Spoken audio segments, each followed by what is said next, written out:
शिवलाल आवाज कोणी आहे का? अब अंधारो खूप वेगोच बकले मामा भाषा कळते ना. अब अंधारो खूप वेगोच एक दिवो चावच. अब अंधारो खूप वेगोच एक दिवो चावच. पुन्हा गोरुरो राज लायन पुन्हा गोरुरो राज लायन. धर्मणी मातारो एकच सेवा बाया चावच. धर्मणी मातारा एकच सेवा बाया चावच.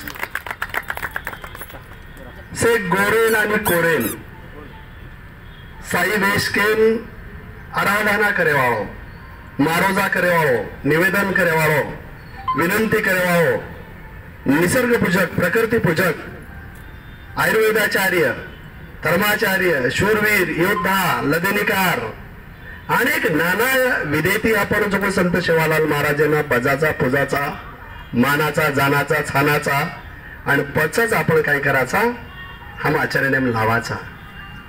बघले मामा खर तर आम्ही संत सेवालाल महाराजांकडे कोणत्या दृष्टिकोनातून पाहतो किंवा आम्ही संतांकडे कोणत्या दृष्टिकोनातून पाहतो हा फार महत्त्वाचा विषय ठरतो. आत्ताच भोग लावण्याचा कार्यक्रम झाला. कदाचित मनामध्ये एक पाल चुकली असेल तुमच्या मनामध्ये की हे काय चाललंय. आम्ही शाहू फुले आंबेडकरांच्या महाराष्ट्रात राष्ट्रात राहतो आणि हा भोग वगैरे लग्नाचा काय कार्यक्रम आहे, हा काय यज्ञविधी वगैरे काय कार्यक्रम आहे असं नाही. गोर बंजारा समाज हा इंडस व्हॅली सिव्हिलायझेशन पासून प्रकृती पूजक राहिलेला, अबोरिजिनल ट्राईब्स राहिलेला आहे.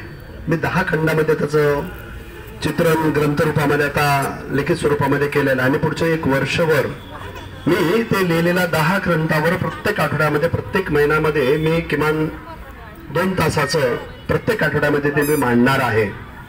आणि सर्व संदर्भ मूल्य सांभाळून जिप्सी बंजारा पूर्वी कोण होते जसं हुवेर द शुद्राज बाबासाहेबांनी वगैरे लिहिला तसे 10 खंड आपण प्रकाशित करत आहोत. संत शिवालाल महाराजांकडे किंवा संत ही ज्यावेळेस आम्ही नाव एखाद्या व्यक्तीच्या नावे मागे लावतो त्यावेळेस आम्हाला हे पाहणं गरजेचं ठरतं की संत शिवालाल महाराजांकडे आम्ही श्रद्धा दृष्टिकोनातून पाहणार आहोत की अंधश्रद्धा दृष्टिकोनातून पाहणार आहोत की विज्ञानवादाच्या दृष्टिकोनातून पाहणार आहोत.